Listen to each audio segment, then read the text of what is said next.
Chapter 20. The Triumph. Mr. Jenkins had not gone more than a few paces towards the Grand High Witch's table when a piercing scream rose high above all the other noises in the room, and at the same moment I saw the Grand High Witch go shooting up in the air. Now she was standing on her chair, still screaming. Now she was on the tabletop, waving her arms. "What on earth is happening, Grandmama?" "Wait," my grandmother said. "Keep quiet and watch." Suddenly all the other witches, more than 80 of them, were beginning to scream and jumping up out of their seats as though spikes were being struck into their bottoms. Some were standing on chairs, some were up on the tables, and all of them were wiggling about and waving their arms in the most extraordinary manner. Then all at once they became quiet. Then they stiffened. Every single witch stood. There was as stiff and silent as a corpse. The whole room became deathly still. "They're shrinking, Grandma. They're shrinking just like I did." "I know they are," my grandma said. "It's the mouse maker," I cried. "Look, some of them are growing fur on their faces. Why is it working so quickly, Grandma?" "But I'll tell you why," my grandma said. "Because all of them have massive overdoses, just like you. It's thrown the alarm clock right out of whack." Everyone in the dining room was standing up now to get a better view. People were moving closer. They were beginning to crowd round the two long tables. My grandma looked at Bruno and me so they wouldn't miss any of the fun. In her excitement, she jumped up onto her chair so that she could see over the heads of the crowd. In another few seconds, all the witches had completely disappeared, and the tops of the two long tables were swarming with small brown mice.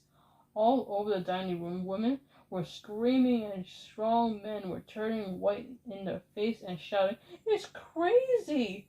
This can't happen! Let's get the heck out of here, quick!" Waiters were attacking the mice with chairs and wine bottles and anything else that came to hand. I saw a chef in a tail white hat rushing out from the kitchen, brandishing a frying pan, and another one just behind him was wielding a carving knife above his head, and everyone was yelling, "Mice! Mice! Mice! We must get rid of the mice!" Only the children in the room were really enjoying it. They all seemed to know instinctively that something good was going on right there in front of them, and they were clapping and cheering and laughing like mad. "It's time to go," my grandmother said. Our work is done." She got down off the chair and picked up her handbag and slung it over her arm. She had me right hand and Bruno in her left. "Bruno," she said, the time has come to restore you to the famous balsam of your family." "My mom's not very crazy about mice," Bruno said. "So I noticed," my grandma said. "She'll just have to get used to you, won't she?"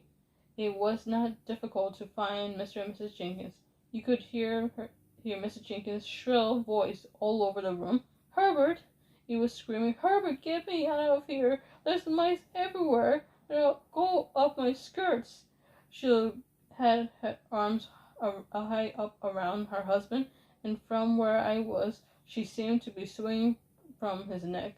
My grandma advanced upon them and thrust Bruno into Mr. Jenkins' hands.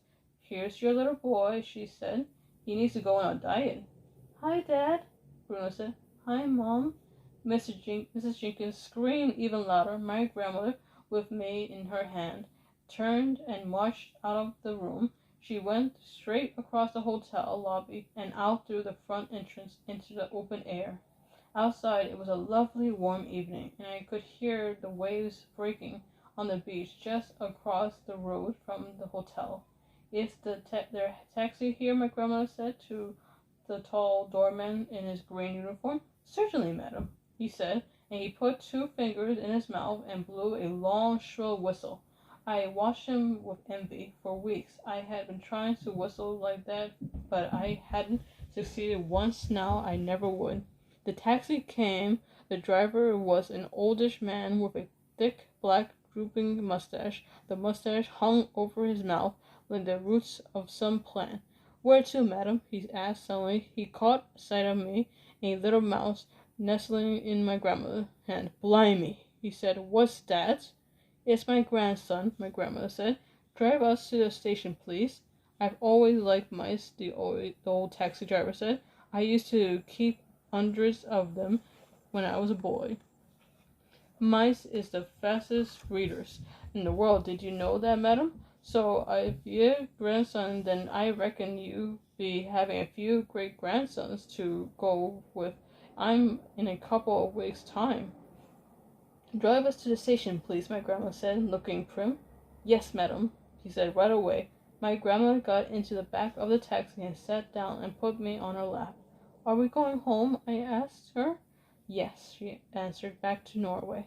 Hooray! I cried. Oh, hooray, hooray, hooray. I thought you liked that, she said. But what about our luggages? Who cares about luggage? She said. The taxi was driving through the streets of Bournemouth, and this was the time of day when the pavements were crowded with holiday makers, all wandering about aimlessly with nothing to do. How are you feeling, my darling? My grandmother said. Fine, I said. Quite marvelous. She began stroking the fur on the back of my neck, and with one finger, we had accomplished great feast today, she said. It's been terrific, I said. Absolutely terrific.